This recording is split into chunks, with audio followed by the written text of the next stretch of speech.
Sebelum ceritanya dimulai, silahkan tulis di kolom komentar dari daerah mana saja teman-teman yang menonton cerita ini. Jangan lupa like dan subscribe agar channel ini bisa semakin berkembang dan bisa mempersembahkan cerita yang lebih menarik lagi. Udara di dalam rumah terasa berat dan sesak, seolah semua oksigen telah tersedot oleh ketegangan yang pekat. Ibu mertuaku, Ibu Rina, bergerak seperti badai kecil di dalam kamarnya. Suara resleting koper yang ditarik paksa, decit lemari yang dibuka dan ditutup dengan kasar, serta perintah-perintahnya yang tajam memecah keheningan pagi yang seharusnya tenang. Kakak iparku, Siska, mengekor di belakangnya seperti bayangan yang gugup, tangannya bergerak cepat memasukkan pakaian dan berbagai perlengkapan ke dalam tas jinjing besar. Mereka akan pergi ke Lombok, katanya untuk sebuah urusan keluarga yang sangat penting dan mendadak. Namun, cara mereka berkemas lebih mirip orang yang melarikan diri daripada orang yang hendak menghadiri pertemuan keluarga. Aku, Adelia, berdiri di ambang pintu, hanya mengamati dalam diam. Posisiku di rumah ini sudah jelas sejak awal aku menikah dengan Mas Roni. Aku adalah menantu, orang luar yang diterima dengan setengah hati, yang tugasnya adalah mengabdi tanpa banyak bertanya. Ibu Rina berhenti sejenak dari kesibukannya, menatapku dengan sorot mata yang dingin dan penuh perhitungan. Keringat membasahi pelipisnya, namun tatapannya tetap tajam. "Adel, dengarkan baik-baik," katanya, suaranya rendah namun setiap kata terdengar seperti perintah mutlak. "Selama aku dan Siska pergi, tanggung jawabmu penuh pada nenek. Kau tahu aturannya. Beri makan tepat waktu, bubur saring tanpa garam. Ganti popoknya setiap 4 jam, jangan sampai terlambat. Miringkan tubuhnya setiap 2 jam sekali agar punggungnya tidak luka. Jangan pernah sekalipun meninggalkan dia sendirian di rumah ini." Aku mengangguk patuh. Semua itu adalah rutinitas yang sudah kulakukan selama berbulan-bulan, sejak Nenek Rahayu dinyatakan lumpuh total akibat stroke parah. Beliau hanya bisa terbaring di tempat tidur. Matanya seringkali menatap kosong ke langit-langit, tanpa suara, tanpa gerakan. Dokter berkata tidak ada lagi harapan. Ibu Rina berjalan mendekatiku, aroma parfumnya yang mahal menusuk hidung. Ia memegang kedua bahuku, cengkeramannya terasa lebih kuat dari yang seharusnya. Dan yang paling penting, ia berbisik, matanya menyipit, "Jangan biarkan siapapun masuk rumah ini. Tidak ada tetangga, tidak ada teman, tidak ada siapapun. Mengerti? Jika ada yang bertanya, katakan kami sedang membawa nenek berobat ke luar kota." Ini aneh. Biasanya Ibu Rina sangat suka memamerkan betapa berbakti dirinya merawat sang ibu. Mengapa sekarang ia ingin menutupi kepergiannya? Aku hanya bisa mengangguk lagi, tidak berani membantah. Di belakang ibunya, aku melihat Siska tampak lebih gelisah. Tangannya sedikit gemetar saat ia mencoba menutup tasnya yang terlalu penuh. Satu hal lagi, Ibu Rina menambahkan, seolah baru teringat sesuatu yang krusial. Ia berjalan ke laci meja riasnya dan mengambil sebuah kunci tunggal yang tampak tua dan berkarat. Ia menyodorkannya padaku. "Ini kunci ruang kerja almarhum ayah. Aku titipkan padamu. Tapi dengar, ini bukan berarti kau boleh masuk. Justru sebaliknya. Jangan sekali-kali kamu menyentuh atau mencoba membuka pintu itu. Biarkan saja terkunci seperti selama ini. Anggap saja ruangan itu tidak ada. Aku hanya ingin memastikan kuncinya aman bersamamu." Aku menerima kunci itu. Logam dinginnya terasa berat di telapak tanganku, membawa aura misteri yang membuat bulu kuduku berdiri. Ruang kerja kakek Haryanto adalah area terlarang di rumah ini sejak beliau meninggal setahun yang lalu. Ibu Rina menguncinya rapat-rapat dan tidak ada seorang pun yang diizinkan masuk. Bahkan Mas Roni, anak kandungnya sendiri. Perintahnya yang begitu spesifik dan tatapannya yang mengancam membuatku semakin yakin ada sesuatu yang tidak beres. "Sudah siap, Ma?" tanya Siska dengan suara pelan, seolah takut mengganggu. "Sudah. Ayo cepat, kita bisa terlambat," jawab Ibu Rina, sikapnya kembali tergesa-gesa. Ia menyambar tas tangannya. Saat mereka berjalan cepat menuju pintu depan, Siska yang berjalan di belakang ibunya tampak panik. Tas jinjingnya yang kelebihan muatan tiba-tiba terlepas dari genggamannya, dan jatuh ke lantai dengan suara gedebuk. Isinya berhamburan keluar, beberapa blus, peralatan rias, dan selembar kertas tua yang terlipat. Kertas itu mendarat tak jauh dari kakiku. Sebelum Siska sempat memungutnya, aku sempat melihat sekilas isinya. Itu bukan surat atau dokumen. Itu adalah sebuah denah kasar, seperti denah sebuah bangunan tua, dengan banyak simbol aneh yang tidak ku mengerti. Ada gambar kompas di sudutnya, dan beberapa titik ditandai dengan lingkaran merah.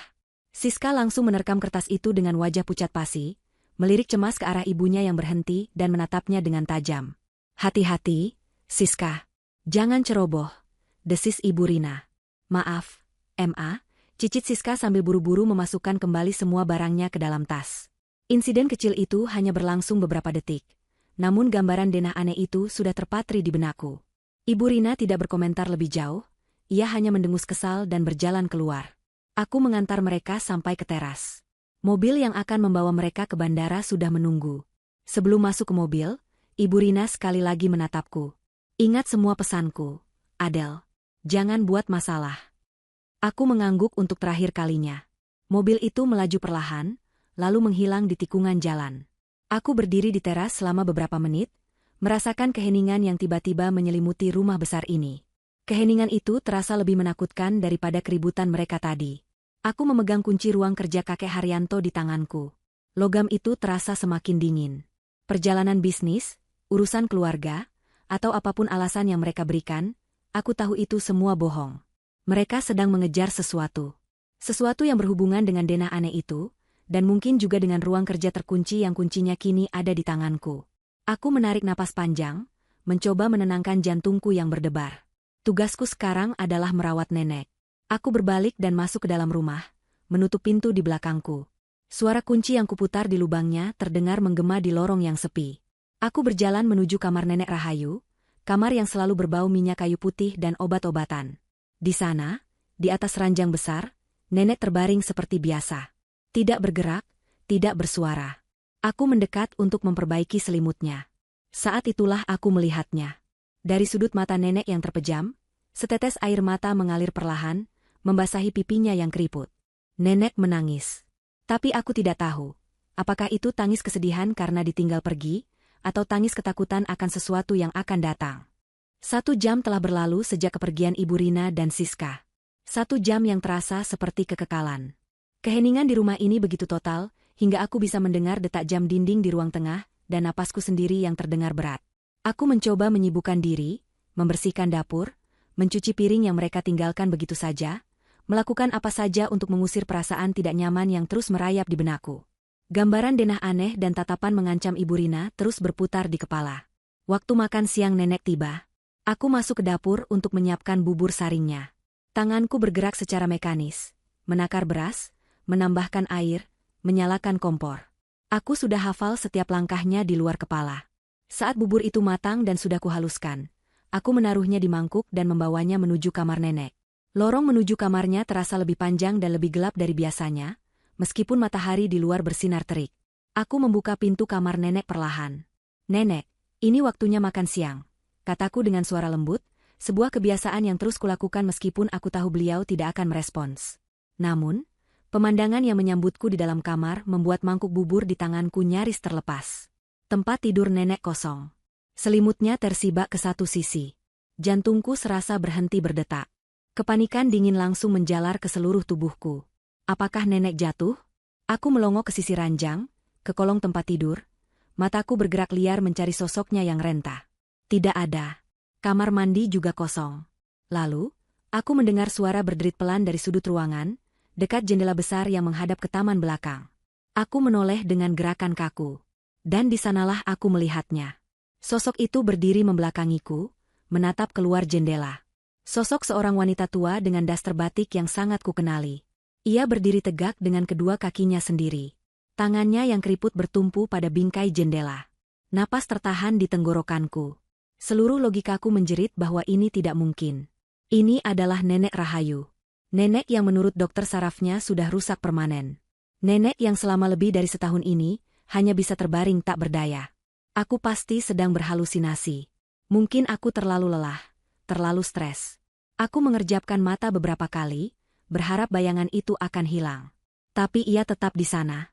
Perlahan, sangat perlahan, sosok itu berbalik menghadapku. Wajahnya yang familiar kini tampak sangat berbeda. Kerutan di pipinya masih sama, rambut putihnya masih sama, tapi matanya tidak lagi kosong.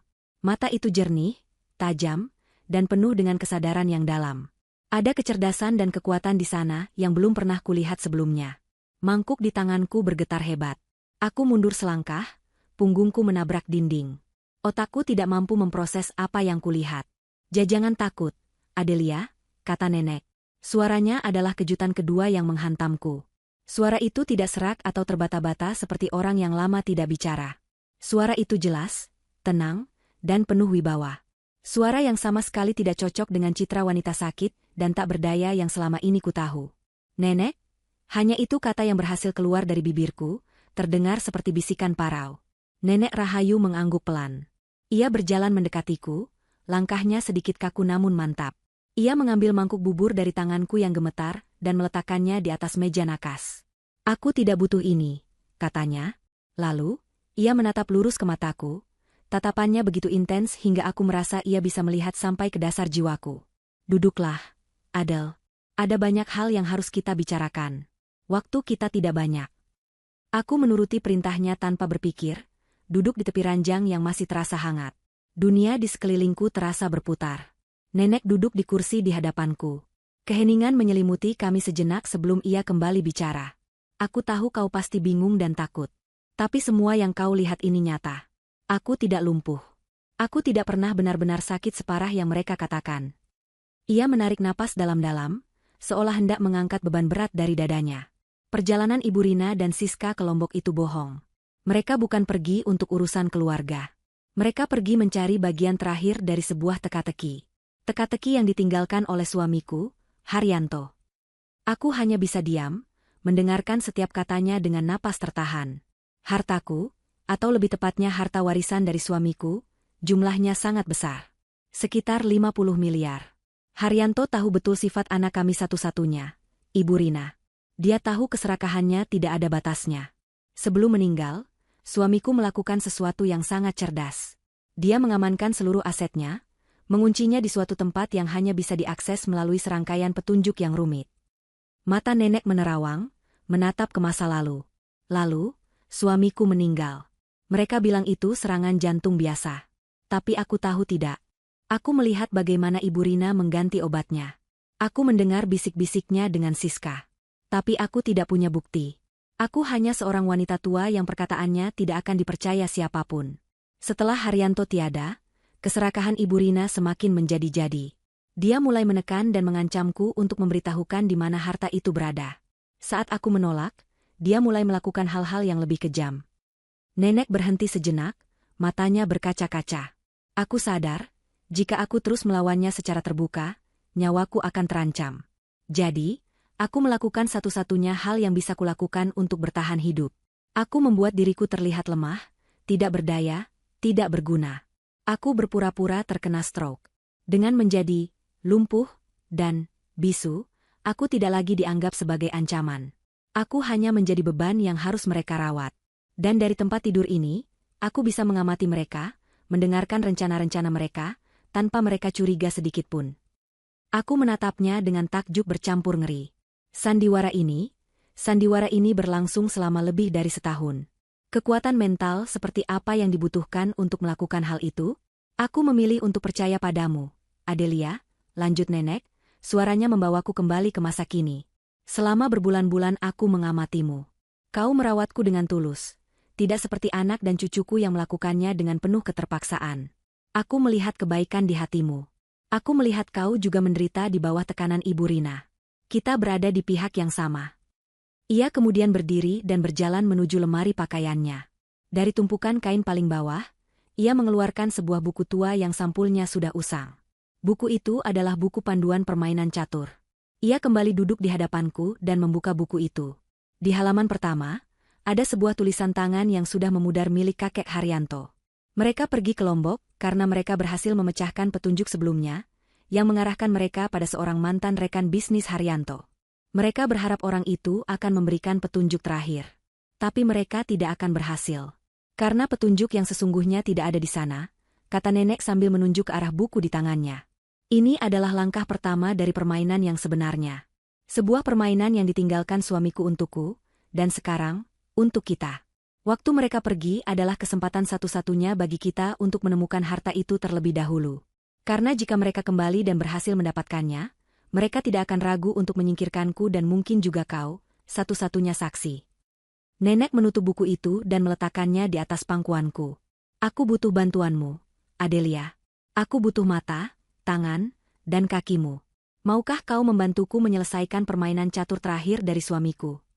Senja mulai turun, cahaya keemasan dari jendela menerpa wajah Nenek Rahayu, membuatnya tampak seperti seorang ratu bijaksana dari cerita dongeng. Di tanganku, buku catur itu terasa berat, bukan hanya karena bobotnya, tapi karena takdir yang dibawanya. Aku menatap mata nenek yang penuh harap dan kekuatan. Ketakutanku perlahan sirna, digantikan oleh sebuah perasaan baru. Sebuah tekad. Aku tidak lagi sendiri di rumah ini. Dan perang baru saja dimulai. Aku mengangguk dengan mantap. Iya, Nek. Aku akan bantu. Dunia lamaku yang penuh kepatuhan sunyi telah hancur lebur, digantikan oleh sebuah realitas baru yang menegangkan dan berbahaya. Aku dan Nenek Rahayu duduk berhadapan di kamarnya yang remang-remang. Buku catur tua itu terletak di antara kami, terasa seperti sebuah artefak suci yang memegang kunci takdir kami. Guncangan dari pengakuan nenek beberapa saat lalu perlahan mereda, menyisakan endapan fokus yang dingin dan tajam. Kami adalah dua sekutu yang tak terduga, dipersatukan oleh pengkhianatan dan sebuah permainan yang dirancang oleh orang yang telah tiada. Untuk bisa memenangkan permainan ini, aku harus mengerti perancangnya. Aku harus mengenal kakek Haryanto. Nenek, ceritakan tentang kakek, pintaku dengan suara pelan. Ini bukan lagi sekadar rasa ingin tahu. Ini adalah kebutuhan. Nenek tersenyum, sebuah senyum tipis yang penuh dengan kenangan pahit dan manis. Haryanto bukan sekadar pengusaha. Mulainya, dia adalah seorang ahli strategi. Dalam bisnis, dalam hidup, dalam segala hal. Baginya, hidup adalah sebuah papan catur raksasa. Dia selalu berpikir 5, 10 langkah ke depan.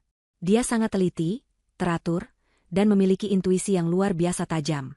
Dia bisa membaca niat seseorang hanya dari cara mereka bicara, atau bahkan dari cara mereka diam. Nenek menghela napas panjang, tatapannya menerawang jauh.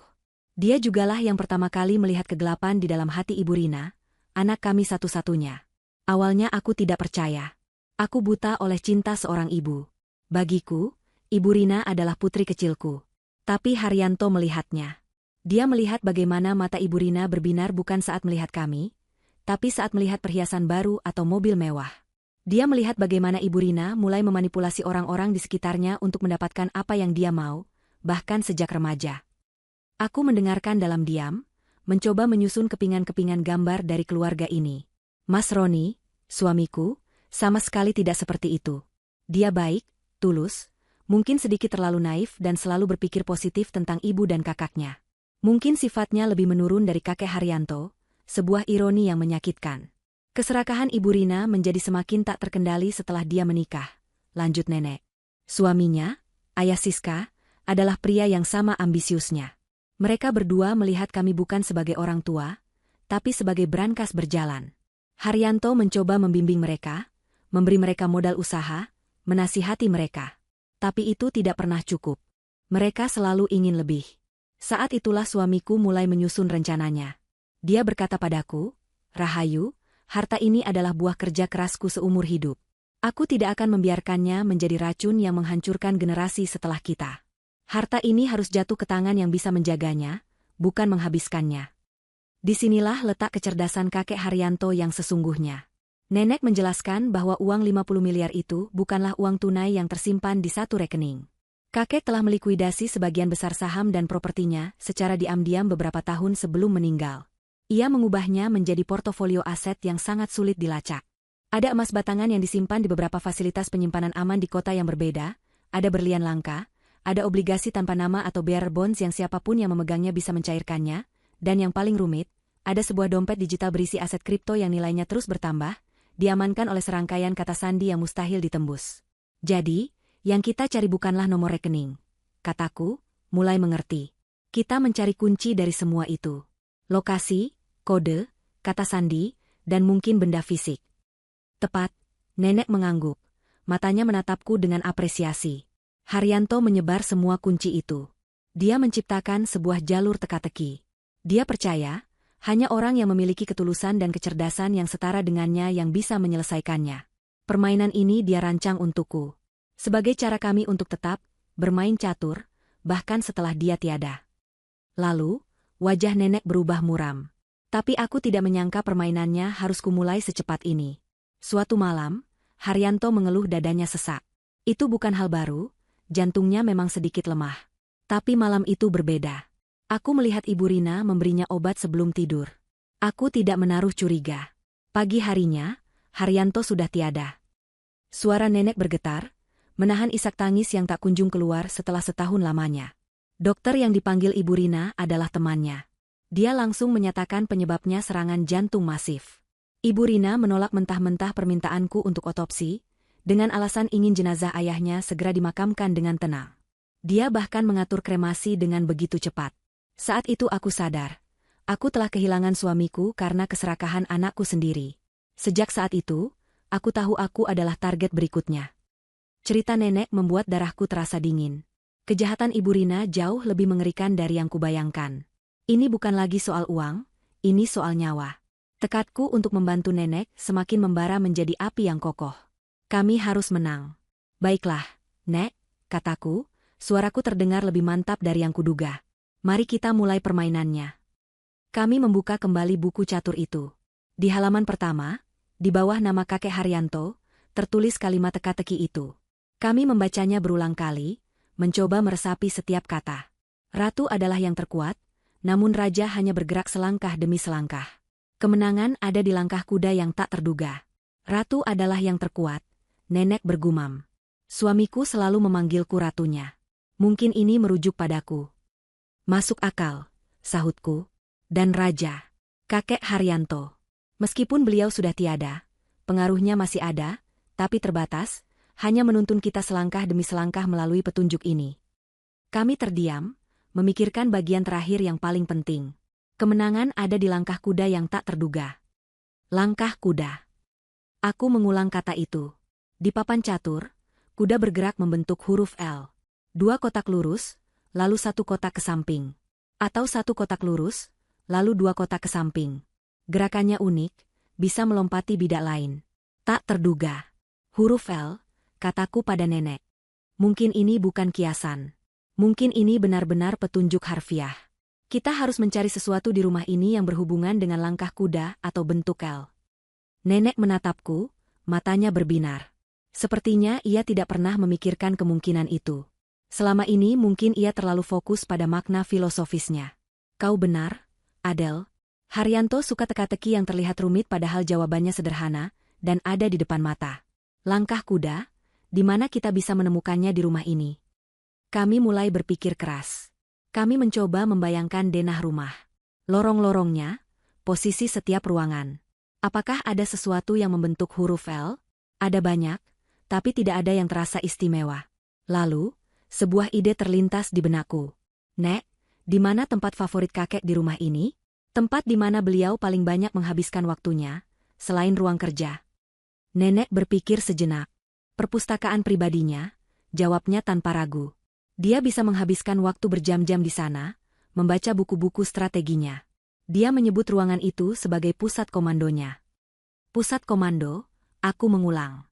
Di catur, pusat papan adalah area yang strategis.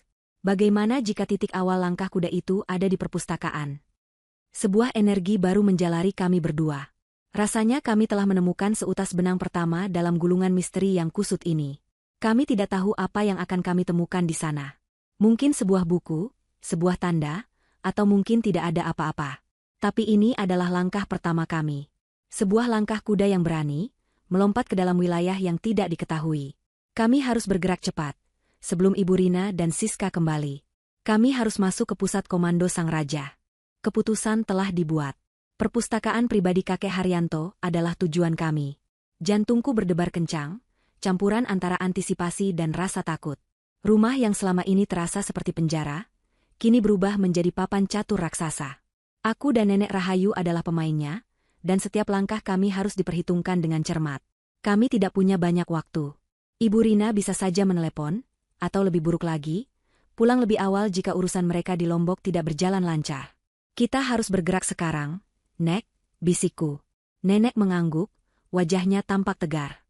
Selama setahun ia terbaring dalam kepura-puraan, menyimpan semua beban ini sendirian.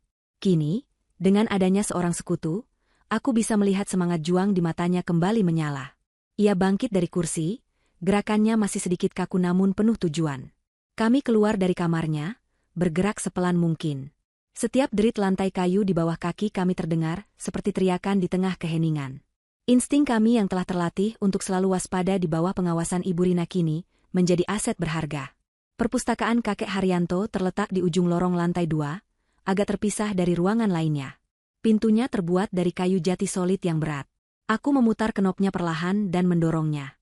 Pintu terbuka tanpa suara, seolah menyambut kami masuk ke dalam sebuah dunia yang berbeda. Aroma khas kertas tua, kulit, dan debu yang mengendap langsung menyergap indera penciumanku. Ruangan itu persis seperti yang digambarkan nenek. Ini adalah cerminan dari pikiran kakek Haryanto.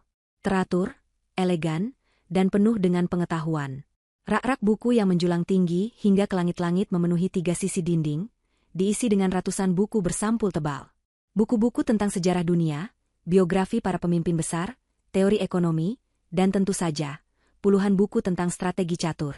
Di tengah ruangan, sebuah meja kerja besar yang kokoh berdiri dengan gagah. Di atasnya hanya ada sebuah lampu baca kuningan dan tatakan gelas kosong. Di depannya, sebuah kursi kulit besar yang tampak nyaman, tempat sang raja biasa duduk merenung. Ini, luar biasa, bisikku, terpesona oleh atmosfer ruangan itu. Terasa begitu damai, sangat kontras dengan sisa rumah yang terasa dingin dan tanpa jiwa. Ini adalah bentengnya, sahut nenek pelan, matanya menyapu sekeliling ruangan dengan tatapan penuh rindu. Ibu Rina tidak pernah suka masuk ke sini. Dia bilang ruangan ini membosankan. Perkataan nenek itu menguatkan dugaanku. Jika Ibu Rina tidak pernah peduli dengan ruangan ini, kemungkinan besar petunjuknya memang tersembunyi di sini. Tempat yang paling tidak ia duga. Baiklah, kita mulai dari mana? Tanyaku. Langkah kuda. Kami berdiri di tengah ruangan, mencoba memvisualisasikan petunjuk itu. Mungkin titik awalnya adalah kursinya, usul nenek. Itu adalah pusatnya. Aku setuju. Aku berdiri di belakang kursi kulit itu, memposisikan diriku seolah-olah aku adalah kakek Haryanto yang sedang memandang kerajaannya. Dari sini, kami mencoba memetakan langkah kuda. 2 langkah lurus ke depan, 1 ke samping. Kami mencoba ke segala arah.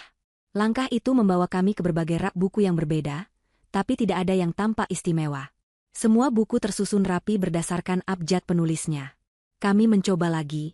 1 langkah lurus, 2 ke samping. Hasilnya sama saja. Kami menghabiskan hampir setengah jam mencoba berbagai kombinasi, dan keputusasaan mulai merayapiku. Bagaimana jika kami salah mengartikan petunjuknya?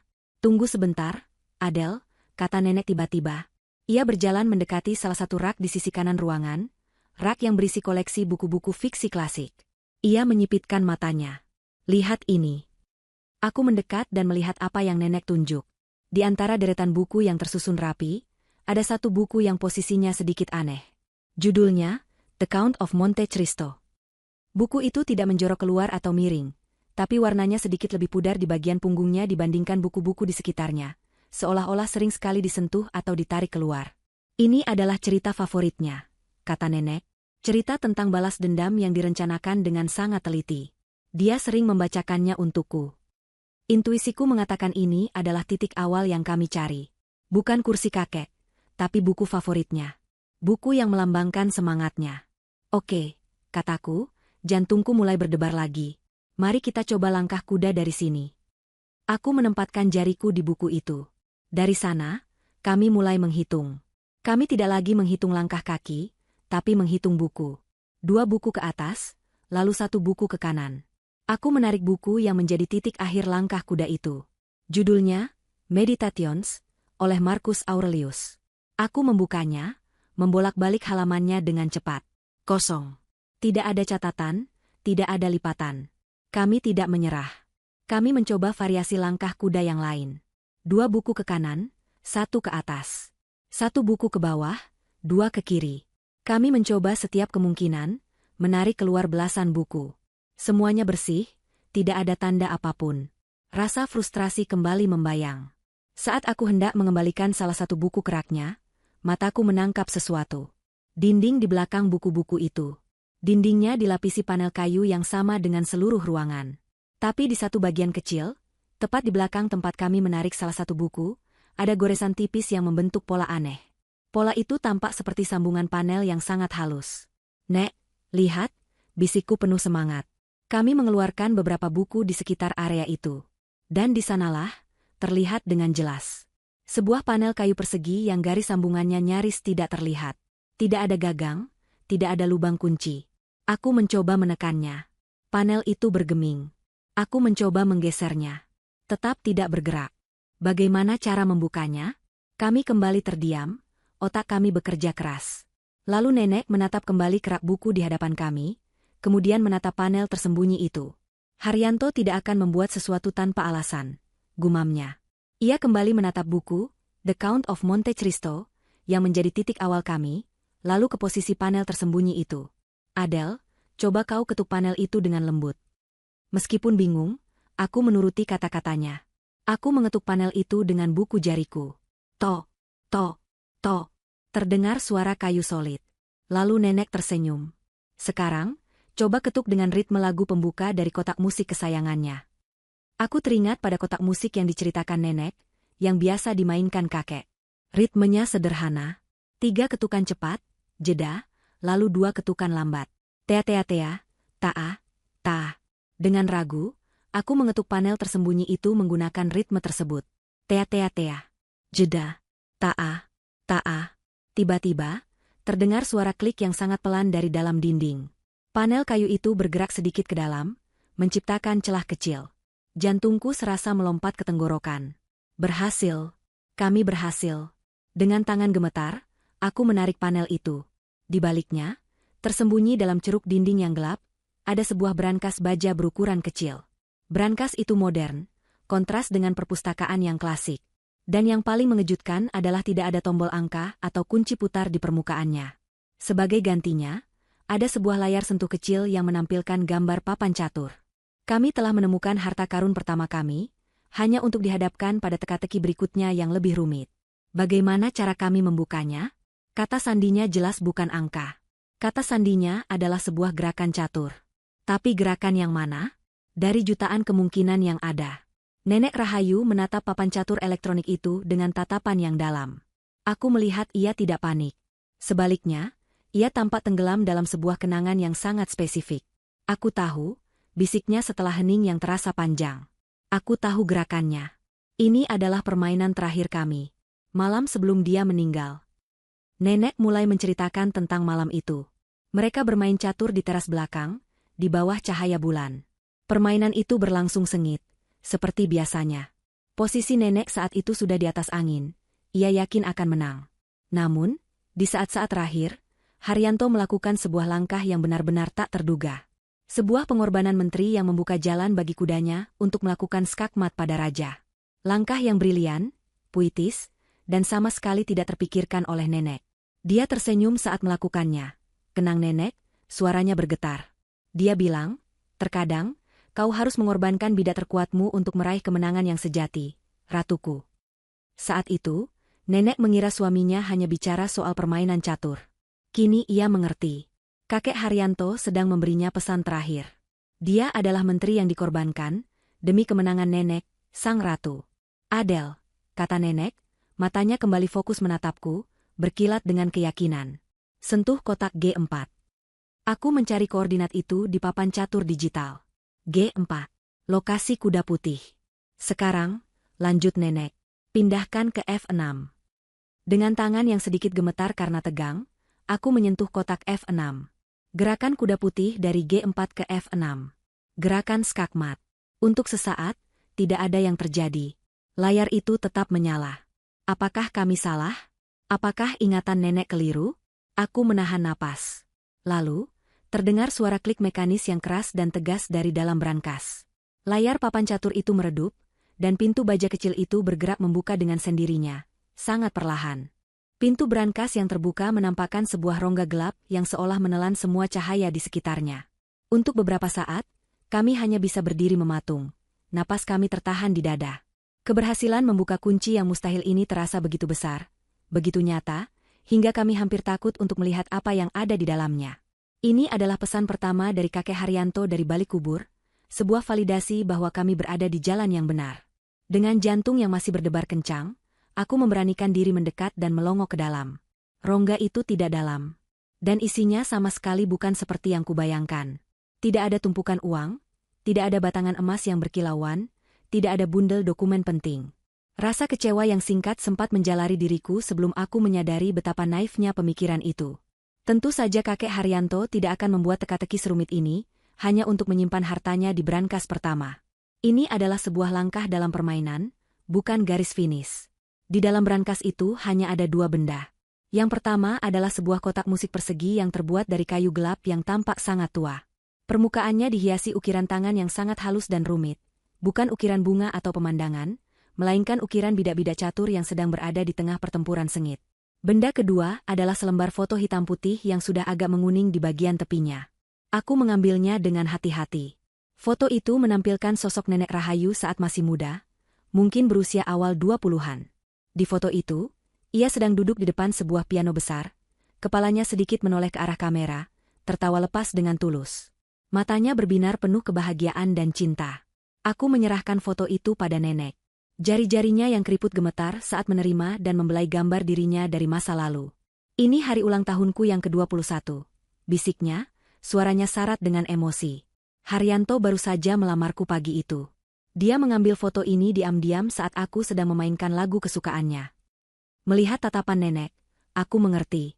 Benda-benda ini bukan sekadar petunjuk. Ini adalah kenangan. Kakek Haryanto tidak hanya meninggalkan peta harta karun, dia meninggalkan kepingan-kepingan kisah hidup mereka.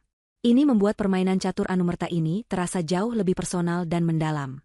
Kita tidak boleh lama-lama di sini, kata nenek, suaranya kembali tegas meskipun matanya masih berkaca-kaca. Kita bawa ini ke kamarku. Lebih aman di sana. Aku mengangguk. Aku mengambil kotak musik itu, terasa berat dan kokoh di tanganku. Kami menutup kembali panel rahasia di dinding, menata buku-buku seperti semula, dan memastikan tidak ada jejak yang kami tinggalkan di perpustakaan. Kami bergerak kembali ke kamar nenek, dan untuk pertama kalinya sejak Ibu Rina pergi, aku mengunci pintu kamar dari dalam. Ruangan ini sekarang adalah markas kami, satu-satunya tempat aman di rumah yang penuh rahasia ini. Kami duduk berdampingan di tepi ranjang. Nenek meletakkan foto itu di meja nakas, lalu tatapannya beralih ke kotak musik di pangkuanku. Bukalah, katanya. Aku membuka penutup kotak musik itu. Di bagian dalamnya, ada mekanisme putar kecil dan sebuah silinder logam dengan tonjolan-tonjolan kecil. Aku memutar knopnya beberapa kali hingga terasa kencang, lalu melepaskannya. Keheningan di dalam ruangan pecah oleh suara melodi yang mulai mengalun. Namun, melodi itu terdengar sangat aneh. Aku pernah mendengar alunan musik dari kotak musik sebelumnya, biasanya nadanya jernih, merdu, dan menenangkan. Tapi yang ini berbeda. Nadanya sumbang dan tidak harmonis. Beberapa not terdengar terlalu pendek dan tajam, sementara not lainnya ditahan lebih lama hingga suaranya terdengar melengking aneh. Rasanya seperti mendengarkan seorang anak kecil yang sedang belajar bermain piano, dan terus-menerus menekan tuts yang salah. Rusak, gumamku kecewa. Mungkin karena sudah terlalu tua. Nenek menggelengkan kepalanya perlahan, matanya terpejam seolah sedang berkonsentrasi penuh. Tidak, katanya. Haryanto tidak akan pernah memberiku sesuatu yang rusak. Dia sangat perfeksionis, terutama dalam hal musik dan mesin. Jika suaranya seperti ini, itu pasti disengaja. Coba putar lagi. Aku memutarnya lagi. Kami mendengarkan alunan melodi janggal itu sekali lagi. Kali ini aku mencoba mendengarkan lebih saksama, bukan sebagai sebuah lagu, tapi sebagai serangkaian bunyi. Not-not pendek yang tajam. Not-not panjang yang melengking. Pola itu berulang dengan ritme yang aneh. Ini seperti sebuah pesan. Kataku. Bukan lagu, tapi kode. Mata nenek terbuka, menatapku dengan tajam. Kode Morse, katanya tiba-tiba. Ya Tuhan, tentu saja. Haryanto pernah sangat terobsesi dengan cerita mata-mata dan kriptografi. Dia bahkan pernah belajar kode Morse untuk iseng. Dia bilang itu adalah cara komunikasi paling murni dan efisien. Jantungku berdebar lebih cepat. Kami berada di jalur yang benar. Dengan cepat aku mengeluarkan ponselku dari saku, dan mencari tabel kode Morse di internet. Sebuah bagan berisi alfabet dan padanannya dalam bentuk titik dan garis muncul di layar. Baik, Nek, kataku, bersiap dengan aplikasi catatan di ponselku. Nenek yang mendengarkan polanya, aku yang mencatat dan menerjemahkannya. Siap? Nenek mengangguk. Kami memutar kotak musik itu untuk ketiga kalinya. Kini, dengan tujuan yang jelas, kami mendengarkan dengan konsentrasi penuh. Pendek, kata nenek. Aku tulis titik, sahutku. Panjang. Garis. Pendek lagi. Titik. Jeda. Spasi. Kami bekerja sebagai tim yang solid. Nenek, dengan ingatannya akan ritme dan kepekaannya terhadap suara, mendiktekan setiap pola. Aku, dengan bantuanku teknologi, mencatat dan langsung menerjemahkan setiap huruf yang terbentuk. Prosesnya lambat dan butuh konsentrasi tinggi. Kami harus memutar kotak musik itu berkali-kali untuk memastikan kami tidak salah mendengar. Titik, garis, titik, garis, titik, titik, titik, titik. Setiap huruf yang muncul terasa seperti sebuah kemenangan kecil. KUNCI, DI, TEMPAT, AKU, BEKERJA. Setelah hampir 1 jam, kami berhasil menerjemahkan seluruh melodi itu. Kalimat lengkapnya tertera di layar ponselku, bersinar seperti mercusuar di tengah kegelapan. Kunci di tempat aku bekerja. Kami saling berpandangan. Napas kami sama-sama tertahan. Hanya ada satu tempat di rumah ini yang bisa disebut sebagai tempat kakek Haryanto bekerja. Satu tempat yang begitu sakral hingga menjadi terlarang. Satu tempat yang kuncinya saat ini berada aman di dalam sakuku. Ruang kerja kakek Haryanto. Perintah Ibu Rina yang penuh ancaman kembali terngiang di telingaku. Jangan sekali-kali kamu menyentuh atau mencoba membuka pintu itu. Sekarang, perintah itu terasa seperti sebuah tantangan. Ibu Rina tidak melarangku masuk karena ingin menghormati privasi ayahnya. Dia melarangku masuk karena dia takut aku menemukan sesuatu.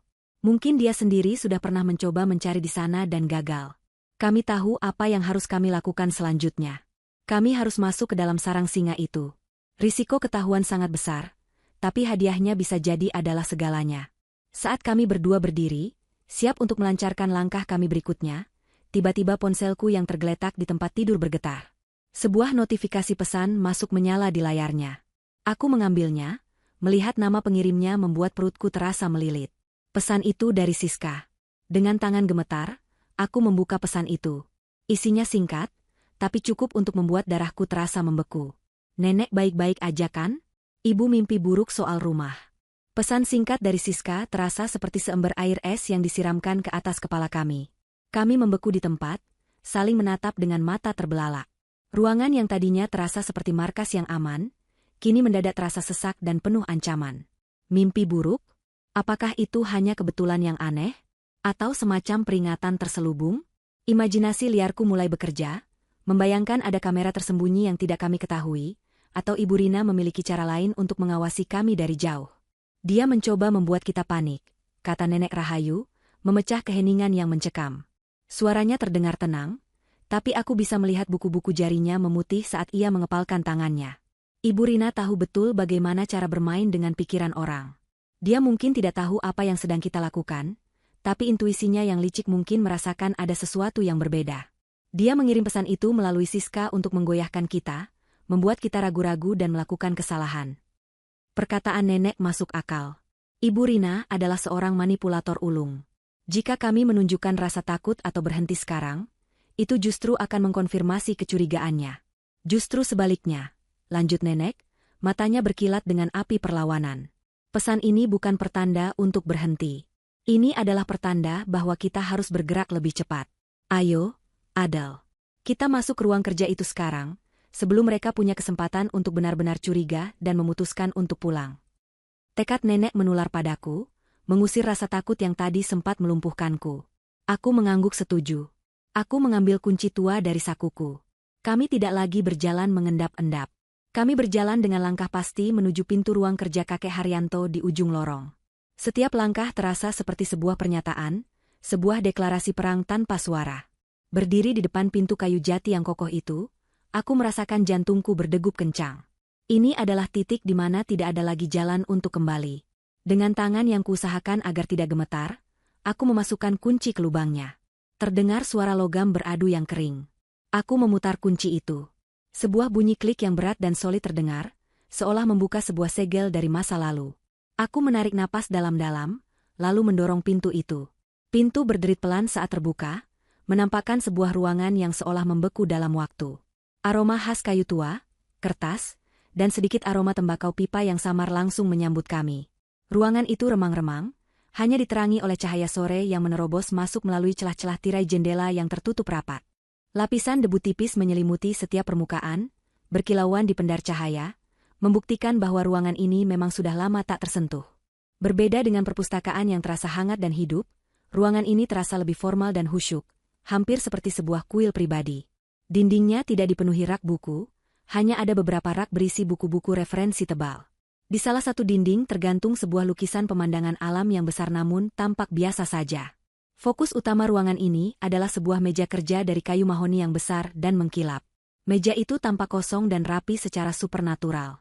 Di atasnya hanya ada 3 benda. Sebuah tatakan berisi setumpuk kertas surat berkualitas tinggi yang masih kosong, sebuah pena mewah berwarna hitam dengan aksen perak, dan sebuah lampu meja kuningan yang gagangnya berbentuk seperti leher angsa. Dia tidak pernah suka ada barang yang berantakan di mejanya, bisik nenek. Baginya, meja kerja yang bersih adalah cerminan dari pikiran yang jernih. Pesan dari kotak musik itu bergema di benakku. Kunci di tempat aku bekerja. Kami mencari sebuah kunci. Tapi, kunci, itu bisa berarti apa saja. Kami mulai melakukan pencarian yang metodis dan hati-hati. Kami memeriksa setiap laci meja. Sebagian besar kosong, sisanya hanya berisi peralatan tulis biasa seperti klip kertas dan staples. Tidak ada yang istimewa. Kami memeriksa rak buku, menarik keluar setiap buku dan menggoyangkannya, berharap ada sesuatu yang diselipkan di dalamnya. Nihil. Kami bahkan memeriksa bagian bawah meja dan kursi, mencari kompartemen rahasia. Tidak ada apa-apa. Ruangan itu terasa seperti sebuah teka-teki yang menolak untuk dipecahkan. Semua benda di dalamnya tampak begitu normal, begitu biasa, hingga terasa mencurigakan. Keputusasaan mulai menyentuhku lagi. Apakah kami salah menafsirkan pesannya? Aku berdiri di depan meja, menatap 3 benda yang ada di atasnya. Pena, kertas, dan lampu. Terasa seperti sebuah komposisi yang disengaja. Iseng, atau mungkin karena butuh lebih banyak penerangan, aku menyalakan lampu meja itu. Knopnya berbunyi klik, dan sebuah kerucut cahaya kuning yang hangat langsung menerangi permukaan meja yang berdebu. Cahaya itu juga menyebar ke arah dinding di depan meja. Dan saat itulah sesuatu yang ajaib terjadi. Sinar lampu yang menyorot lukisan pemandangan alam dari sudut yang rendah, menampakkan sesuatu yang sebelumnya tidak terlihat. Di atas permukaan kanvas yang bergambar langit biru, muncul tulisan-tulisan tipis yang berkilau samar, seolah ditulis menggunakan pernis transparan yang hanya akan memantulkan cahaya dari sudut tertentu. "Nek, lihat!" Aku berseru dalam bisikan, menunjuk ke arah lukisan itu. Nenek mendekat, matanya menyipit, lalu terbelalak tak percaya. Di sana, di atas lukisan itu, tertera serangkaian angka dan simbol yang rapi. Aku langsung mengenalinya. Itu adalah format angka untuk koordinat geografis. 1 set untuk garis lintang, dan 1 set lagi untuk garis bujur. Inilah dia. Petunjuk berikutnya. Bukan kunci fisik, tapi kunci dalam bentuk lokasi. Sebuah tempat di suatu tempat di dunia ini. Tanpa pikir panjang, aku segera mengeluarkan ponselku, mengarahkannya ke lukisan dan memotret tulisan rahasia itu beberapa kali untuk memastikan gambarnya jelas. Aku tidak tahu kemana koordinat ini akan membawa kami, tapi yang jelas kami selangkah lebih dekat menuju garis finish. Aku baru saja memasukkan kembali ponselku ke dalam saku, dan nenek hendak mengatakan sesuatu, ketika tiba-tiba kami berdua membeku. Sebuah suara terdengar dari lantai bawah. Suara yang sangat kami kenal, namun suara yang seharusnya tidak ada di sini hari ini, atau bahkan minggu ini. Suara kunci yang dimasukkan ke lubang kunci pintu depan. Lalu suara kunci itu diputar. Jantungku serasa jatuh ke perut. Tidak mungkin. Ini tidak mungkin. Mereka seharusnya masih di Lombok. Kenapa mereka pulang? Kami saling berpandangan dengan panik. Kami terjebak. Terjebak di dalam ruangan terlarang, dengan pintu yang tidak sempat kami kunci kembali dari luar. Tidak ada jalan keluar. Tidak ada tempat untuk bersembunyi. Pintu depan di lantai bawah berderit membuka. Lalu, keheningan pecah oleh suara yang menusuk dan penuh amarah. Itu adalah suara Ibu Rina. "Adel, kenapa pintu ini dikunci dari dalam?" Teriakan Ibu Rina dari lantai bawah menghantam kami seperti sambaran petir. "Adel, kenapa pintu ini dikunci dari dalam?" Waktu terasa berhenti. Kami terjebak. Terperangkap di dalam ruang kerja kakek Haryanto, tempat paling terlarang di seluruh rumah. Kepanikan murni yang dingin dan tajam menusuk jantungku. Otakku kosong, tidak mampu memikirkan jalan keluar. Habislah sudah. Permainan ini berakhir bahkan sebelum kami sempat benar-benar memainkannya. Aku menatap Nenek Rahayu, mengharapkan jawaban, namun yang kulihat di wajahnya adalah sesuatu yang tidak kuduga. Bukan kepanikan, melainkan ketenangan yang membeku. Seolah-olah selama setahun berbaring dalam keheningan, ia telah mempersiapkan diri untuk momen seperti ini. "Cepat," bisiknya, suaranya nyaris tak terdengar namun penuh dengan otoritas yang tak terbantahkan. Bantu aku kembali ke tempat tidur. Tapi bagaimana? Desisku panik. Mereka di bawah. Nenek tidak menjawab dengan kata-kata. Matanya bergerak cepat ke sudut ruangan, ke arah sebuah permadani tua yang menutupi sebagian lantai di dekat rak buku. Ia menunjuk ke sana dengan dagunya. Aku tidak mengerti, tapi aku tidak punya waktu untuk bertanya. Aku berlari kecil ke sana dan menyingkap tepi permadani itu. Di bawahnya, di lantai kayu, ada sebuah gagang logam setengah lingkaran yang terpasang rata dengan lantai. Sebuah pintu jebakan. Tangga servis, bisik nenek, menuju ke gudang belakang dapur. Jarang sekali dipakai. Sekarang, Adel, aku akan menjadi beban mati. Kau harus menyeretku. Jangan bersuara. Tanpa ragu, aku menarik gagang itu. Sebuah pintu persegi terbuka, menampakkan tangga kayu yang curam dan gelap, penuh dengan sarang laba-laba. Aroma apek dan lembab langsung menguar dari bawah. Aku tidak punya waktu untuk merasa jijik. Aku segera membantu nenek, yang kini telah mengubah dirinya kembali menjadi sosok yang lumpuh dan tak berdaya. Menopang tubuhnya yang ia buat lemas terasa sangat berat. Menuruni tangga sempit dan curam itu dalam keheningan adalah siksaan. Otot-otot lenganku terasa terbakar. Napasku tersengal-sengal, setiap anak tangga berderit pelan di bawah beban kami, suara yang terasa memekakan telinga di tengah kesunyian yang tegang. Kami berhasil mencapai gudang yang gelap dan pengap. Dari sini, aku setengah menyeret setengah membopong nenek melalui pintu belakang dapur, lalu menyusuri lorong menuju kamarnya. Waktu seolah bergerak dalam gerak lambat yang menyiksa. Setiap detik terasa seperti 1 menit. Akhirnya, aku berhasil membaringkan nenek kembali ke atas ranjangnya. Aku menarik selimut hingga ke dadanya, merapikan rambutnya, dan menempatkan tangannya di sisi tubuhnya. Persis seperti posisi yang biasa kulihat setiap hari. Kurang dari 2 menit sejak teriakan Ibu Rina, Nenek Rahayu sudah kembali menjadi patung yang tak bernyawa. Aku menutup pintu kamar nenek, mengatur napasku yang masih memburu, dan berlari kecil menuruni tangga utama. Aku harus menghadapi badai ini sekarang. Ibu Rina dan Siska berdiri di ruang depan. Wajah mereka adalah campuran antara kelelahan, amarah, dan kekecewaan. Koper mereka tergeletak begitu saja di lantai, seolah dilempar dengan kesal. Mereka tampak seperti baru saja kembali dari medan perang yang membuat mereka kalah telak. "Dari mana saja kau?" bentak Ibu Rina saat melihatku, matanya menyala-nyala. Aku menundukkan kepala, menampilkan ekspresi takut dan bingung yang sudah sangat terlatih. Maaf, Bu," kataku dengan suara gemetar. Tadi aku sedang mengepel lantai di dekat pintu depan. Aku mengunci grendel dari dalam supaya tidak ada yang tidak sengaja masuk dan mengotori lantai yang masih basah. Setelah itu aku lelah sekali, aku ketiduran sebentar di sofa ruang keluarga. Aku tidak dengar suara mobil. Itu adalah kebohongan yang sederhana dan terdengar masuk akal. Kebohongan yang sesuai dengan peranku sebagai menantu yang penurut namun sedikit ceroboh. Ibu Rina menatapku dengan tatapan menyelidik, seolah mencoba menembus tengkorakku untuk mencari kebenaran. Ia berjalan melewatiku, ujung sepatunya nyaris menyentuh lantai yang memang kubuat sedikit lembab dengan lem sebelum turun tadi. Ia memeriksa grendel pintu, lalu kembali menatapku. "Lain kali jangan kunci pintu ini dari dalam. Bagaimana jika terjadi keadaan darurat?" "Baik, Bu. Maafkan aku," jawabku pelan. Siska hanya diam, wajahnya muram dan ia menghindari kontak mata denganku. Ia tampak lebih kecewa daripada marah. "Perjalanan kami sia-sia," gumamnya pelan, lebih pada dirinya sendiri, namun cukup keras untuk kudengar. Orang tua itu sama sekali tidak mau membantu. Ibu Rina langsung menyikutnya dengan tajam, menyuruhnya diam. Gagal. Jadi perjalanan mereka ke Lombok benar-benar sebuah kegagalan. Ini menjelaskan kepulangan mereka yang mendadak dan suasana hati mereka yang buruk. Mereka putus asa. Dan orang yang putus asa akan melakukan hal-hal yang nekat. "Sudah, jangan banyak alasan," kata Ibu Rina ketus, mengalihkan kembali perhatiannya padaku. "Bagaimana keadaan nenek?"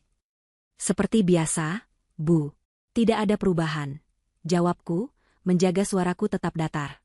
Tanpa menunggu lebih lama, Ibu Rina berjalan cepat menaiki tangga menuju kamar nenek. Siska mengikutinya di belakang.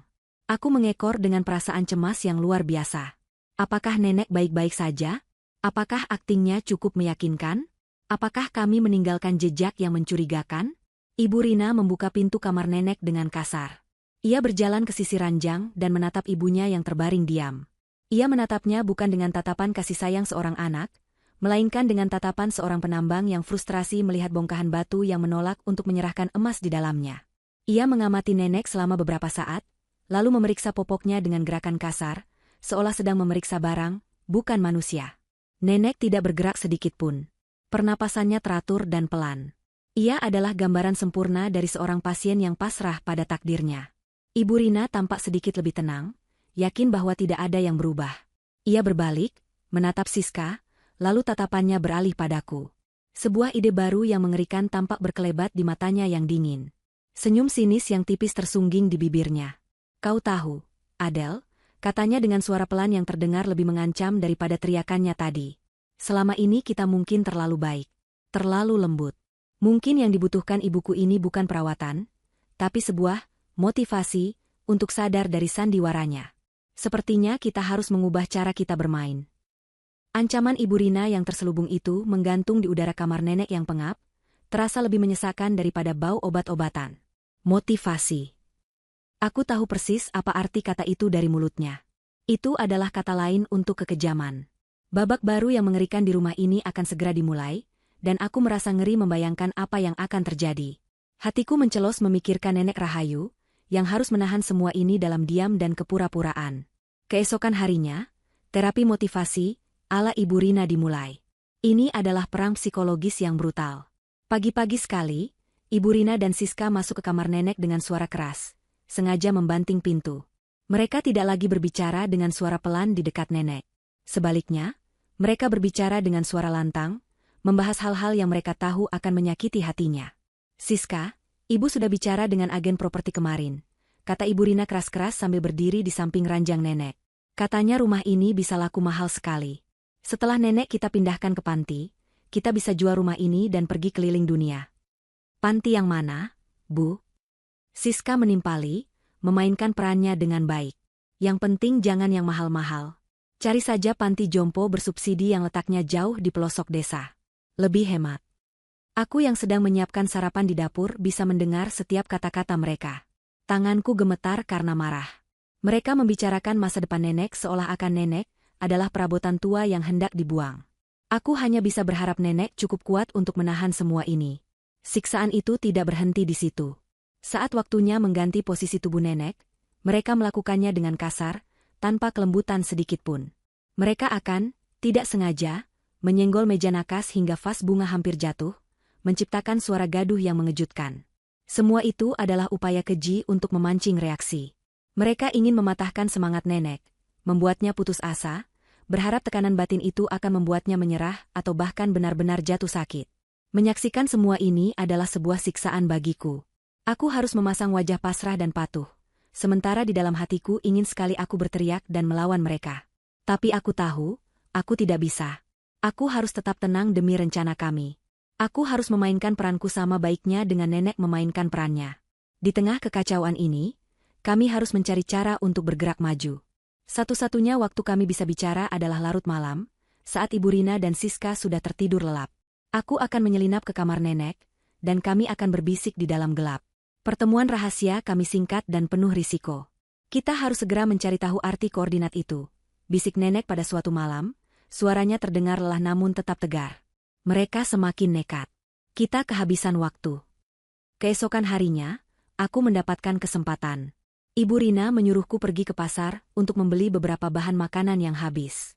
Ini adalah pertama kalinya aku diizinkan keluar rumah sejak mereka kembali. Dengan tangan gemetar karena gugup, aku mengeluarkan ponselku saat berada di dalam angkot yang ramai. Aku membuka foto koordinat yang berhasil kuambil di ruang kerja kakek. Aku memasukkan deretan angka itu ke aplikasi peta di ponselku. Jantungku berdebar saat aplikasi itu memproses data. Beberapa saat kemudian, sebuah titik merah muncul di peta. Lokasinya bukan bank, bukan kantor pos, bukan pula properti yang kukenali. Lokasinya berada di sebuah kawasan bisnis tua di pusat kota. Nama yang tertera di titik itu adalah Geraha Kencana Mandiri, penyimpanan aset pribadi. Sebuah fasilitas penyimpanan aman swasta, bukan bank umum. Jauh lebih eksklusif dan jauh lebih sulit untuk ditembus. Malamnya, aku melaporkan penemuanku pada nenek. "Ini lebih rumit dari yang kita duga, Nek," bisikku. "Tempat seperti itu pasti punya keamanan yang sangat ketat. Mereka tidak akan membiarkan sembarang orang masuk." Nenek terdiam lama, matanya menatap langit-langit kamar yang gelap.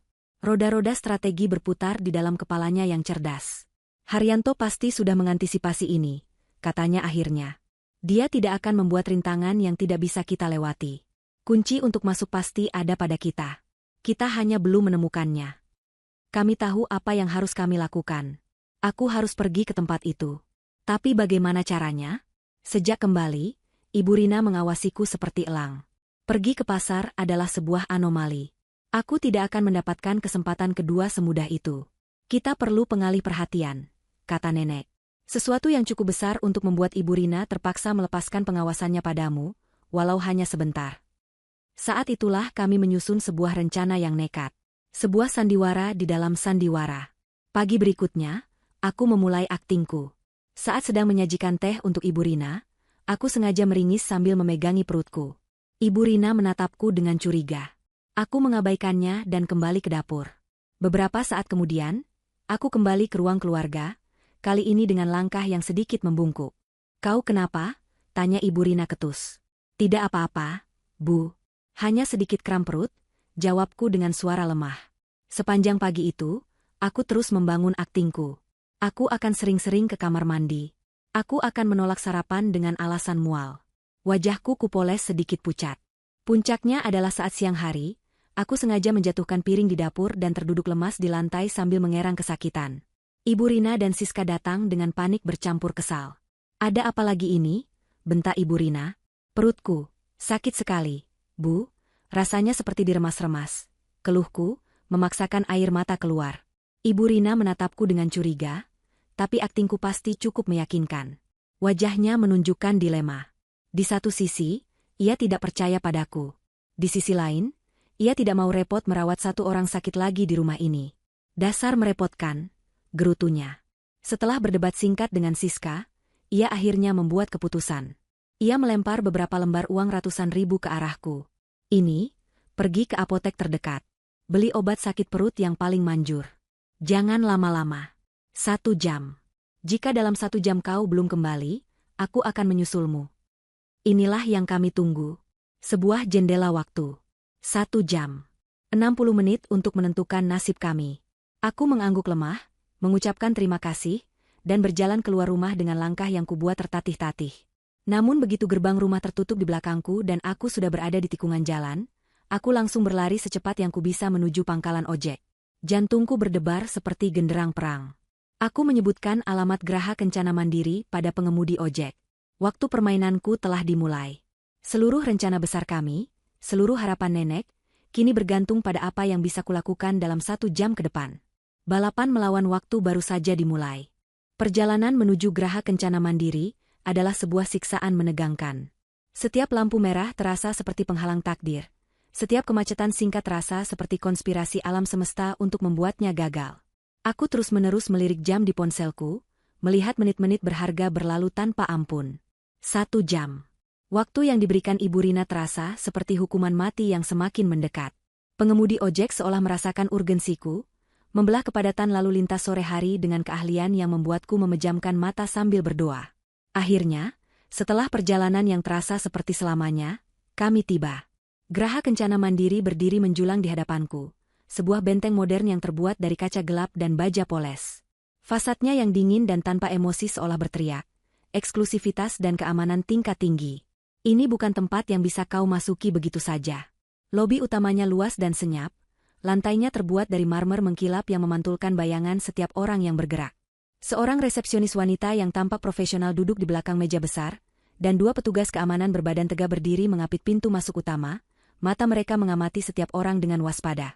Aku menarik napas dalam-dalam, mencoba menenangkan jantungku yang berdebar liar, lalu berjalan masuk. Udara di dalam lobi terasa dingin.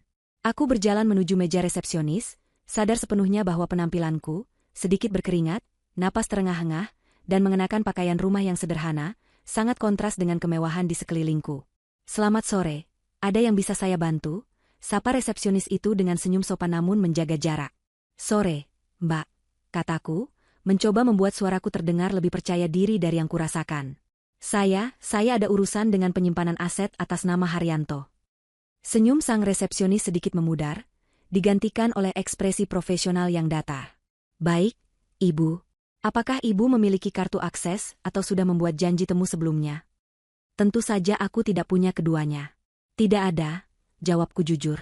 Tapi saya membawa ini. Dengan tangan yang sedikit gemetar, aku mengeluarkan satu-satunya benda yang mungkin bisa menjadi kunci fisik kami. Pena mewah berwarna hitam dengan aksen perak yang kami temukan di meja kerja kakek Haryanto. Aku meletakkannya dengan hati-hati di atas meja marmer. Resepsionis itu menatap pena itu sejenak, lalu menatapku. Sejujurnya aku tidak tahu apa yang kuharapkan. Aku hanya mengikuti intuisi, berharap bahwa kakek Haryanto telah merancang segalanya dengan sempurna. Sang resepsionis mengambil pena itu, memeriksanya dengan teliti. Ia membaliknya dan aku melihatnya menekan sebuah tombol kecil yang nyaris tak terlihat di bagian ujungnya. Sebuah lampu LED kecil berwarna biru berkedip sesaat. Ternyata ini bukan pena biasa. Ini adalah sebuah kunci elektronik. Wanita itu kemudian meletakkan pena itu di atas sebuah pemindai datar di mejanya. Sebuah bunyi bip pelan terdengar. Ia menatap monitor komputernya selama beberapa saat, lalu kembali menatapku, kali ini dengan ekspresi yang sedikit berbeda. Ada sedikit rasa hormat di sana. Baik, Ibu Adelia, katanya, menyebut namaku meskipun aku belum memperkenalkannya. Tentu saja, data diriku pasti terhubung dengan kunci ini. Silakan ikuti saya. Bapak Suryo sudah menunggu ibu di ruang privat. Aku mengikutinya melewati serangkaian koridor senyap yang dilapisi karpet tebal. Kami berhenti di depan sebuah pintu kayu tanpa tanda. Resepsionis itu membukanya untukku. Di dalam, seorang pria berusia akhir 50-an, mengenakan setelan jas yang rapi, berdiri dan menyambutku dengan senyum hangat. Ini pasti Bapak Suryo. Selamat sore, Ibu Adelia. Silakan duduk. Saya Suryo, sahabat sekaligus manajer aset pribadi almarhum Bapak Haryanto, katanya ramah. Ruangan itu nyaman, lebih mirip ruang tamu daripada kantor bank. Ada sofa empuk dan sebuah meja kopi kecil. Setelah mempersilakanku duduk, Pak Suryo duduk di hadapanku. Bapak Haryanto sudah menceritakan banyak hal tentang Anda. Lanjutnya, beliau sangat mempercayai Anda. Namun, sesuai prosedur yang beliau tetapkan sendiri, ada satu lapis keamanan terakhir yang harus saya verifikasi. Sebuah kata sandi. Bukan dalam bentuk kata, melainkan tanggal. Aku menahan napas. Tanggal. Aku memutar otak, mencoba mengingat semua petunjuk yang telah kami temukan. Lalu aku teringat foto itu. Foto Nenek Rahayu saat muda, sedang tertawa di depan piano. Aku teringat kata-kata nenek, ini hari ulang tahunku yang ke-21. Haryanto baru saja melamarku pagi itu. Tanggal 28, bulan Oktober, tahun 1968, jawabku dengan suara mantap. Aku tidak tahu persis tahunnya, tapi aku menebak dari penampilan nenek di foto. Pak Suryo tersenyum lebar, senyum yang tulus dan penuh kelegaan. Tepat sekali, katanya. Selamat, Ibu Adelia. Anda telah menyelesaikan permainan catur dari sahabat saya. Beliau pasti akan sangat bangga. Ia kemudian berdiri dan mengambil sebuah koper dokumen berukuran sedang dari lemari besi di sudut ruangan. Ia meletakkannya di atas meja dan membukanya. Di dalamnya, ada tumpukan dokumen, sertifikat emas, obligasi, dan sebuah perangkat keras kecil yang kutahu adalah dompet digital untuk aset kripto. Aku menatap semua itu dengan takjub. Harta 50 miliar itu nyata. Semua ini sekarang berada di bawah pengelolaan Anda dan Ibu Rahayu. Jelas Pak Suryo. Tapi bukan ini yang terpenting. Almarhum Bapak Haryanto menitipkan ini untuk Anda. Beliau berpesan agar ini hanya diberikan jika Anda berhasil mencapai titik ini. Pak Suryo menyerahkan sebuah amplop tebal yang tersegel. Aku membukanya dengan tangan gemetar. Isinya adalah sepucuk surat tulisan tangan dan sebuah perekam suara digital kecil. Aku membaca beberapa baris pertama surat itu. Isinya adalah pesan kakek Haryanto untukku, penuh dengan kata-kata bijak dan ucapan terima kasih. Namun mataku terpaku pada satu kalimat. Bukti terakhir yang kau butuhkan untuk memenangkan perang, bukan hanya permainan, ada di dalam rekaman ini. Aku melirik jam di ponselku. Ya Tuhan. Waktuku tinggal 10 menit lagi. Aku harus pergi sekarang. Aku mengucapkan terima kasih pada Pak Suryo, berjanji akan segera kembali bersama Nenek Rahayu, lalu memasukkan perekam suara itu ke dalam sakuku dan bergegas keluar. Perjalanan pulang terasa 100 kali lebih menegangkan. Aku tiba di depan gerbang rumah tepat 1 jam 5 menit sejak aku pergi. Terlambat 5 menit. Aku tahu Ibu Rina akan murka. Aku menarik napas dalam-dalam, bukan lagi sebagai Adelia yang ketakutan, tetapi sebagai Adelia yang memegang kartu truf terakhir. Aku adalah bidak kuda yang tak terduga, yang kini siap melakukan skakmat. Saat aku membuka pintu, Ibu Rina sudah berdiri di sana, wajahnya merah padam karena amarah. 5 menit. teriaknya, suaranya menggema. Kau terlambat 5 menit. Apa yang kau lakukan? Hah? Bersekongkol dengan apoteker untuk meracuniku? Ia mengangkat tangannya, hendak menamparku. Namun kali ini, aku tidak bergeming. Aku menatap lurus ke matanya yang penuh kebencian, dan dengan gerakan cepat, aku menangkap pergelangan tangannya. Ibu Rina terkesiap, kaget karena aku berani melawan. Cukup, Bu, kataku, suaraku dingin dan mantap. Permainannya sudah selesai. Dari dalam saku, aku mengeluarkan perekam suara digital itu. Jari jempolku menekan tombol play. Keheningan di rumah itu pecah oleh suara yang kukenal. Suara kakek Haryanto. Suara itu terdengar sedikit lelah, namun tegas. Rina, ayah tahu apa yang kau lakukan, kata suara itu. Ayah tahu kau menukar obat jantung ayah dengan plasebo. Berdosis rendah. Agar ayah mati perlahan-lahan. Akui saja, nak. Beri ayah alasan untuk tetap percaya masih ada kebaikan di hatimu. Lalu terdengar suara lain. Suara Ibu Rina, terdengar kesal dan defensif. Ayah ini bicara apa, sih? Pasti karena obatnya ayah jadi pikun begini. Sudah, ayah istirahat saja. Wajah Ibu Rina berubah dari merah pada menjadi pucat pasi seperti mayat. Siska, yang muncul dari ruang keluarga, membeku di tempat dengan mulut ternganga. Bukti itu. Bukti yang tak terbantahkan. Bukan lagi tuduhan, tapi rekaman pengakuan tidak langsung dari mulutnya sendiri. Saat rekaman itu berakhir, sebuah suara lain memecah keheningan yang mencekam. Suara yang tenang dan penuh wibawa, datang dari puncak tangga. Kejutan, Rina. Kami semua mendongak. Di sana, di puncak tangga, berdiri Nenek Rahayu. Tidak lagi dalam daster lusuh, tapi mengenakan kebaya yang rapi. Ia berdiri tegak dengan kedua kakinya, tatapannya sedingin es. Di belakangnya, muncul sosok Pak Suryo, yang ternyata telah mengikuti aku pulang, dan 2 orang petugas kepolisian berseragam. Skakmat. Dunia Ibu Rina dan Siska runtuh dalam sekejap. Papan catur kehidupan mereka terbalik, dan mereka tiba-tiba menemukan diri mereka dalam posisi skakmat yang tak terhindarkan. Wajah Ibu Rina yang pucat kini berubah menjadi topeng kemarahan dan penyangkalan yang membabi buta. Ini jebakan, teriaknya, suaranya melengking histeris. Ia menunjuk nenek dengan jari gemetar. Ibu tua ini yang merencanakan semuanya. Dia menipuku. Polisi, tangkap dia. Para petugas polisi hanya menatapnya dengan dingin, tidak terpengaruh oleh sandiwaranya yang putus asa. Pak Suryo melangkah maju, menyerahkan sebuah map berisi salinan dokumen hukum dan bukti rekaman kepada salah satu petugas. Ibu Rina dan Ibu Siska, kata petugas itu dengan suara tegas. Anda kami tangkap atas tuduhan percobaan pembunuhan berencana terhadap almarhum Bapak Haryanto, dan percobaan penipuan terhadap Ibu Rahayu. Anda berhak untuk diam. Kenyataan akhirnya menghantam mereka seperti tembok. Siska adalah yang pertama kali hancur. Ia ambruk ke lantai, menangis meraung-raung seperti anak kecil, memukul-mukul lantai marmer dengan tangannya. Aku tidak mau ke penjara, Bu, aku tidak mau. Isaknya berulang kali. Ia hanyalah pengikut yang lemah, yang kini harus menanggung konsekuensi penuh dari kejahatan yang didalangi ibunya. Ibu Rina, sebaliknya, diselimuti oleh amarah murni. Saat petugas mendekat untuk memborgolnya, ia meronta. Lepaskan aku. Kalian tidak tahu siapa aku. Ini rumahku. Ini semua milikku, teriaknya. Namun tenaganya tak sebanding dengan para petugas. Saat mereka berhasil memborgol tangannya di belakang punggung, ia menatap lurus ke arah Nenek Rahayu, matanya menyala dengan kebencian yang tak terhingga. Aku akan membalasmu, Bu. Aku bersumpah, aku akan membalasmu.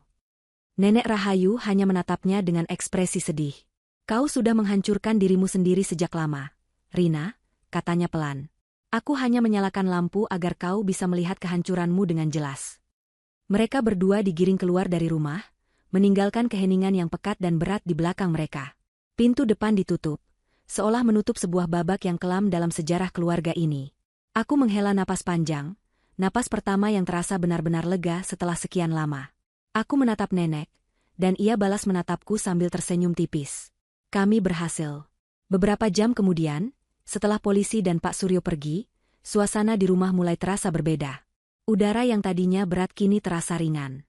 Mas Roni, suamiku, sudah tiba di rumah. Nenek telah meneleponnya dan menceritakan semuanya secara singkat. Aku melihatnya duduk di sofa ruang keluarga, wajahnya tertunduk di antara kedua tangannya. Ia terguncang hebat. Mengetahui bahwa ibu dan kakak perempuan yang selama ini ia kenal adalah monster berdarah dingin, adalah sebuah pukulan yang telak. Aku duduk di sampingnya, meraih tangannya. Ia mendongak, matanya merah. Aku tidak tahu, Adele. Aku tidak pernah tahu. Bukan salahmu, Mas Roni, kataku lembut. Kau orang baik. Kau tidak akan pernah bisa melihat kejahatan seperti itu pada orang yang kau cintai. Nenek Rahayu mendekati kami, membawa amplop dari kakek Haryanto yang belum sempat kubaca tuntas. Suamiku meninggalkan ini untuk kita semua, katanya. Kami membacanya bersama-sama. Surat itu adalah testamen terakhir dari kakek Haryanto. Ia menulis tentang cintanya yang besar pada Ibu Rina, putrinya, namun juga kesedihannya yang mendalam atas jalan yang telah dipilihnya. Ia menjelaskan bahwa permainan catur ini bukan hanya untuk melindungi hartanya, tapi juga sebuah tes karakter terakhir. Ia berharap, entah bagaimana, Ibu Rina akan menyadari kesalahannya. Tapi ia juga realistis. Ia tahu kemungkinan besar itu tidak akan terjadi. Maka dari itu, tulis kakek di paragraf terakhir, jika surat ini sedang kau baca, Adelia, itu artinya harapanku pada putriku telah pupus. Namun harapanku pada masa depan keluarga ini lahir kembali melalui dirimu. Warisan yang sesungguhnya bukanlah uang atau emas yang kutinggalkan. Warisan yang sesungguhnya adalah kesempatan untuk mengubah tragedi ini menjadi sesuatu yang baik. Gunakan harta ini bukan untuk memperkaya diri, tapi untuk memperkaya kehidupan orang lain. Itulah kemenangan sejati. Beberapa bulan berlalu. Ibu Rina dan Siska divonis hukuman penjara yang sangat lama. Rumah besar itu telah kami jual. Terlalu banyak kenangan buruk di sana. Kami membeli sebuah rumah yang lebih kecil dan lebih hangat. Mas Roni, dengan dukungan penuh dari aku dan nenek, perlahan-lahan mulai pulih dari lukanya. Hari ini, kami bertiga berdiri di depan sebuah gedung yang baru saja direnovasi. Di atasnya terpasang papan nama yang jelas, Yayasan Pelita Haryanto. Ini adalah yayasan amal yang kami dirikan menggunakan sebagian besar harta warisan kakek. Sebuah lembaga yang bertujuan memberikan bantuan hukum dan perlindungan bagi para lansia yang mengalami penelantaran dan kekerasan dari keluarga mereka sendiri. Nenek Rahayu, yang kini tampak 10 tahun lebih muda, berdiri di podium, memberikan pidato peresmian dengan suara yang lantang dan penuh semangat. Aku berdiri di sisinya, bukan lagi sebagai menantu yang penakut, tapi sebagai mitra, sebagai direktur yayasan ini. Di antara para hadirin, aku bisa melihat Mas Roni menatapku dengan tatapan penuh cinta dan kebanggaan. Setelah acara selesai, saat matahari senja mewarnai langit, nenek menggenggam tanganku. Ia menatap gedung yayasan itu dengan tatapan puas. Permainan catur terbaik, bisiknya padaku, adalah yang menciptakan dunia yang lebih baik setelah papan dirapikan. Ia tersenyum, matanya berbinar dengan cahaya harapan yang baru. Dan kita, ratuku, baru saja memulainya.